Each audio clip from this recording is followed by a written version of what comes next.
Students, last class से बच्चों हमने डिस्कस किया था first order reaction for solution phase reaction. ठीक है, तो बच्चों आपको कंफ्यूज नहीं होना है कि सोल्यूशन फेज और गैस फेज रिएक्शन ये क्या है, क्या ये दोनों डिफरेंट रिएक्शन है? नहीं बच्चों, ये रिएक्शन बिल्कुल सेम है दोनों ही, गैस फेज रिएक्शन भी और सोल्यूशन फेज रिएक्शन भी। सिर्फ दोनों में डिफरेंस बच्चों, एक छोटा सा डिफरेंस है कि अगर हमारे पास रिएक्टेंट होते हैं एक्वस फेज में, ठीक है, मतलब उसका सोल्यूशन होता है या सॉलिड होते हैं, तब हम क्या मेज़र करते हैं बच्चों? कंसंट्रेशन। ओके, और जब हमारे पास रिएक्टेंट और प्रोडक्ट बच्चों अगर हमारे पास गैसियस स्टेट में हो तो उस टाइम पे हम क्या मेज़र करते हैं बच्चों? प्रेशर। ठीक है, ओके। तो फिर अब देखो इसमें क्या फॉर्मूले में चेंज आएगा अगर हमारे पास रिएक्शन होगी गैसियस फेज रिएक्शन। ओके बच्चों, तो डिस्कस करते हैं बच्चों। Let us consider a reaction in gaseous phase. For example बच्चों, हमारे पास ए रिएक्टेंट है और उससे हमारे पास दो प्रोडक्ट बन रहे हैं बी एंड सी। ठीक है, and all reactant and products are present in gaseous phase. Okay बच्चों, तो बच्चों सबसे पहले ए का जो इनिशियल प्रेशर है दैट इज़ पी नॉट। हम अज्यूम कर लेते हैं initial pressure of reactant is P naught. At the time pressure of product will be zero, क्योंकि उस टाइम पर ज़ीरो टाइम पर कोई प्रोडक्ट तो बना ही नहीं होगा। अगर प्रोडक्ट बना नहीं होगा तो उसकी वजह से प्रेशर भी क्या होगा? तो क्या उसकी वजह से कोई प्रेशर होगा? नहीं होगा। Okay, eight any time T, ठीक है, टी टाइम पर बच्चों प्रेशर कितना हो जाएगा? रिएक्टेंट का प्रेशर कुछ कम हो जाएगा क्योंकि कुछ अमाउंट प्रोडक्ट का बन चुका होगा। तो अगर हमारे पास रिएक्शन में रिएक्टेंट का अमाउंट कम होगा तो बच्चों उसके जो वो प्रेशर एक्सर्ट करेगा वो भी क्या होगा? कम होगा। ओके, तो हम मान लेते हैं कि late us assume pressure it decreases by small P. ठीक है, तो इट मीन्स इसका इनका प्रेशर कितना बन चुका है उस टाइम पर? पी और पी। ठीक है, अगर पी प्रेशर आपके पास इनका प्रेशर है प्रोडक्ट्स का, तो इसका मतलब इतना अमाउंट प्रेशर का क्या हो गया बच्चों? यहाँ पे डिक्रीज हो गया है रिएक्टेंट के केस में। ओके, अब बच्चों हमारे पास फॉर्मूला क्या होता है के का? सोल्यूशन फेज में फॉर्मूला क्या था? 2.303 डिवाइडेड बाय में T natural logarithm of A naught initial concentration divided by में concentration at any time T. Okay students, तो बच्चों देखो अब हमें क्या फाइंड आउट करना है? हमें यहाँ पे प्रेशर फाइंड आउट करना है। मीन्स हम ए नॉट को किससे रिप्लेस कर दें? पी नॉट से रिप्लेस कर दो बच्चों। 2.303 divided by T log of P naught upon में पी टी, मतलब pressure at any time T. ठीक है, pressure at any time T क्या है बच्चों? P naught minus P. तो means instead of P T we can return it as P naught minus P log of P naught upon P naught minus P. Okay students, पर बच्चों जो हमारे पास questions आते हैं उसमें इस स्मॉल पी की वैल्यू गिवन नहीं होती।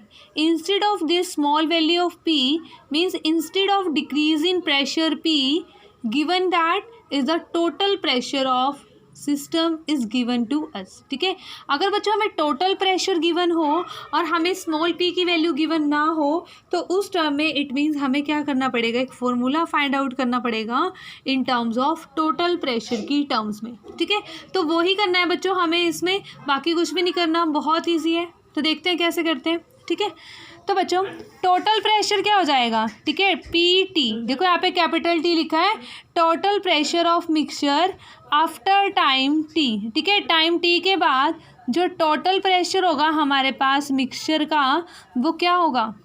इनको प्लस कर दो बच्चों, प्रेशर ऑफ रिएक्टेंट और प्रेशर ऑफ प्रोडक्ट को क्या कर देंगे? हम प्लस कर देंगे। Total pressure of mixture after time T is equal to कितना आ जाएगा हमारे पास? That is P naught minus small P plus P plus P. ठीक है, P naught minus P plus P. तो एक स्मॉल पी से एक स्मॉल पी बच्चों क्या हो जाएगा? कैंसिल आउट हो जाएगा क्योंकि एक पॉजिटिव है और एक नेगेटिव है। तो it means total pressure comes out to be equal to P naught plus small P. Okay, तो यहाँ से बच्चों वैल्यू फाइंड आउट कर लो स्मॉल पी की in terms of total pressure minus P naught that is initial pressure at time T is equal to 0। ठीक है, अब इसमें वैल्यू पुट कर दो बच्चों और हमारे पास एक्सप्रेशन आ जाएगा। तो K is equal to 2.303 divided by में T log of P naught upon में पी नॉट माइनस पी, ठीक है। तो इसकी वैल्यू माइनस करेंगे तो बच्चों P T plus P naught, ठीक है। तो हमारे पास कितनी वैल्यू आ जाएगी, सॉरी बच्चों ये कैपिटल पी है, ठीक है, पी टी।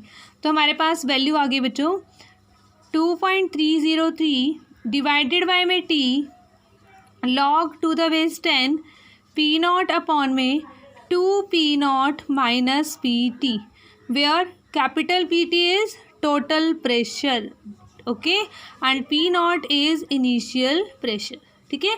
तो बच्चों गैसेस फेज रिएक्शन के लिए आपको ये फॉर्मूला याद रखना है 2.303 divided by T natural logarithm log to the base 10 into P naught upon में twice of P naught minus P T, okay, ठीक है।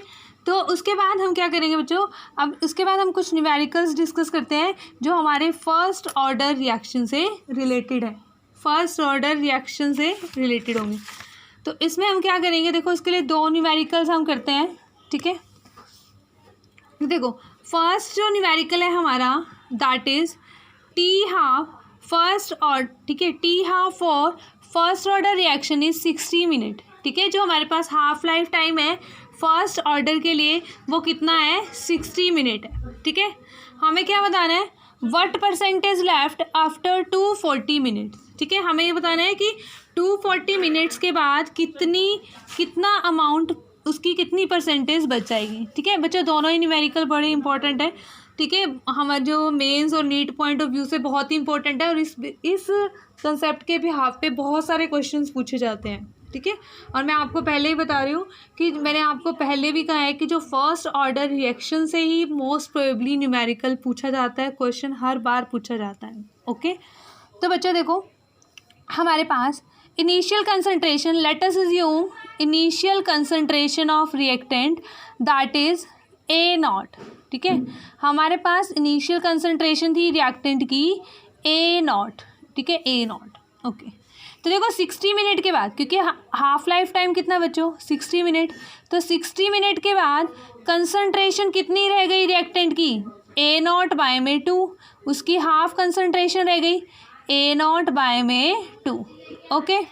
अब उसके बाद 60 मिनट के बाद बच्चों अगर 120 मिनट्स के बाद, ठीक है, अगर 60 मिनट और मतलब इस जितना अमाउंट बच गया तो उसका और हाफ बच जाएगा, तो मतलब half of A naught by 2, अब क्या हो जाएगा नेक्स्ट 60 मिनट में half of A naught by 2, तो मतलब कितना आ जाएगा ए नॉट बाय में 4 बच्चों। उसके बाद 180 मिनट्स के बाद कितनी हो जाएगी कंसंट्रेशन, अब इसका हाफ हो जाएगा, means concentration of A naught by में 8, half of A naught by में 4, मीन्स वैल्यू कितनी आ गई ए नॉट बाय में 8। तो बच्चों लास्ट में आफ्टर 240 मिनट्स हमारे पास वैल्यू कितनी आ जाएगी, half of A naught by में 8 that is equal to initial concentration by में 16, ओके। तो यहाँ पे हम इस तरीके से भी लिख सकते हैं बच्चों, देखो एक जनरल फॉर्मूला हम बना सकते हैं यहाँ से कि देखो 60 मिनट हाफ लाइफ था, 240 मिनट्स में कितनी हाफ लाइफ्स बनी 4 बनी, ठीक है। तो फॉर्मूला क्या बन गया ए नॉट बाई 2 की पावर 4 मतलब 16।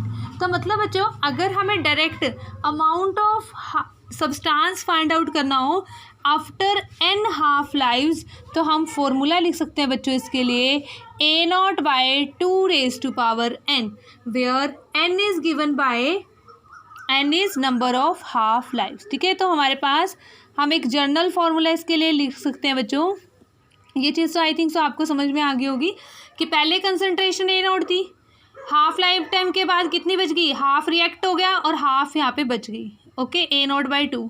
फिर हाफ लाइफ टाइम के बाद क्या होगा बच्चों, इसका हाफ रिएक्ट कर चुका होगा और इसका हाफ बच चुका होगा, फिर इसका हाफ और फिर बच्चों इसका हाफ, ठीक है, इस तरीके से।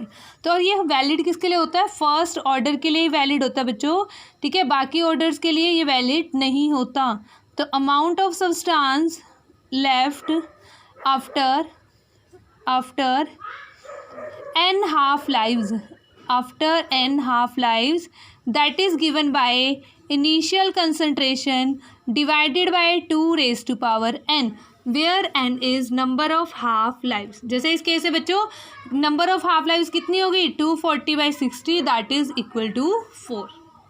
ओके स्टूडेंट्स, नेक्स्ट क्वेश्चन बच्चों हम डिस्कस करते हैं, बहुत ही इंपॉर्टेंट है mains NEET point of view से, ठीक है। तो ध्यान से समझना बच्चों, कहते हैं if initial concentration of substance is 300 ग्राम, ठीक है, half life time is 50 minute and आपको बताना है बच्चों after 75 minutes how much substance will be left. Okay, तो बच्चों हमारे पास जो इनिशियल कंसंट्रेशन है that is 300 gram. Okay, half life time is 50 minutes. Okay, और हमें बताना है पर 75 मिनट्स के बाद कितना सब्सटेंस वहाँ पर बच जाएगा। ओके, तो फाइंड आउट करते हैं बच्चों। देखो 50 मिनट्स के बाद, आफ्टर 50 मिनट्स, क्योंकि 50 मिनट्स क्या है हाफ लाइफ टाइम बच्चों, तो इसका जो हाफ अमाउंट है वो रिएक्ट कर चुका होगा, तो कितना बच जाएगा 50 मिनट्स के बाद 150 gram substance will be left. Okay, अब बच्चों नेक्स्ट, अब देखो अब क्या करोगे आप, नेक्स्ट हाफ करोगे, ठीक है, इसका हाफ, ठीक है। अब इसकी हाफ लाइफ टाइम कितना बनेगा बच्चों आफ्टर 25 मिनट्स, ठीक है, 25 मिनट्स के बाद, मतलब इसका हाफ कर दिया हमने, तो यहाँ पे कितना हो जाएगा 150/2 दैट इज़ 75 ग्राम, ठीक है। तो बच्चों देखो 75 मिनट के बाद, देखो टोटल कितना हो गया 75 मिनट के बाद कितना सब्सटेंस बच जाएगा हमारे पास, ठीक है। देखो रिएक्ट कितना कर चुका है 150 75, मतलब 75 ग्राम हमारे पास क्या हो जाएगा बच्चों 75 मिनट के बाद बच जाएगा। तो आंसर हमारा क्या होगा 75 gram substance will be left after 75 minutes, क्योंकि हमें आंसर किसका निकालना था 75 मिनट्स का निकालना था ना। तो हमने क्या किया 50 मिनट के बाद सब्सटेंस कितना रह जाएगा इनिशियल अमाउंट का हाफ, क्योंकि इसकी हाफ लाइफ कितनी है 150, ठीक है 50 मिनट्स, ठीक है। तो 50 मिनट्स के बाद इतना सब्सटेंस रह जाएगा, ठीक है। ओके, इतनी चीज़ समझ में आती है ना बच्चों आपको। उसके बाद क्या होगा हमारे पास 25 मिनट्स में, ठीक है, हमारे पास क्या हो जाएगी, अब देखो इसकी हाफ लाइफ, अब तो ये हमारे पास है ना, तो अब उसकी नेक्स्ट हाफ लाइफ में क्या होगा आपके पास, इसका हाफ अमाउंट, इसका हाफ रिएक्ट करेगा ना 150 का हाफ, तो 150 का हाफ रिएक्ट कर चुका होगा, तो आपके पास कितना बच जाएगा बच्चों 75 ग्राम, ठीक है। हमारे पास 225 ग्राम रिएक्ट हो चुका होगा और कितना सब्सटेंस बच जाएगा बच्चों 75 ग्राम, ठीक है। अगर हमें इसके बाद ये बताना हो कि 87 मिनट के बाद बताओ कितना बनेगा, तो बच्चों इसका हाफ कर दो, ठीक है 12.5 मिनट्स, ठीक है। तो इसका हाफ हो जाएगा 75/2, ठीक है। ये तो मैं फर्दर बता रही हूँ आपको, तो उसका आंसर 37.5 ग्राम। तो मतलब अगर आपसे पूछा जाए कि 87.5 मिनट के बाद कितना सब्सटेंस रिएक्ट करे, कितना सब्सटेंस बच जाएगा 37.5 ग्राम बच जाएगा बच्चों, ठीक है। तो आपको क्या करना है, देखो पहले इनिशियल 300 था, 300 का हाफ, क्योंकि 50 मिनट्स में कितना रिएक्ट कर जाएगा उसका हाफ 150, ठीक है। फिर 150 का हाफ बच्चों नेक्स्ट हाफ लाइफ में, और नेक्स्ट हाफ लाइफ फिर आपके पास टोटल कितना आ जाएगा, नेक्स्ट हाफ लाइफ तो 25 की होगी ना, ठीक है। तो आपके पास कितना आ जाएगा 75 मिनट, ठीक है 75 मिनट्स। ओके स्टूडेंट्स, तो 75 मिनट्स के बाद कितना सब्सटेंस बच जाएगा 75 ग्राम। ओके, तो इस तरीके से बच्चों आपको न्यूमेरिकल करने हैं फर्स्ट ऑर्डर के लिए। बाकी और भी बहुत सारे न्यूमेरिकल हैं, ठीक है, जो आपके स्कूल एग्ज़ाम्स के लिए इंपॉर्टेंट है बच्चों, ठीक है। बट मैंने आपको यहाँ पे जो इम्पोर्टेंट क्वेश्चंस हैं जो हमारे कंपटीशन पॉइंट ऑफ व्यू से इम्पॉर्टेंट है, और मोस्ट प्रोबेबली इसी टाइप का क्वेश्चन हर बार पूछा जाता है आपके पास मेंस में भी और नीट में भी। ओके बच्चों, ठीक है, तो आप ये वीडियो ज़रूर देखना, और जो भी डाउट्स आप मुझे कमेंट बॉक्स में कमेंट कर सकते हो। ओके स्टूडेंट्स, अगर अच्छी लग रही है आपको वीडियोस तो तब भी आप मेरे को कमेंट कर सकते हो। ओके स्टूडेंट्स, तो मिलते हैं नेक्स्ट क्लास में विद सेकंड ऑर्डर काइनेटिक्स।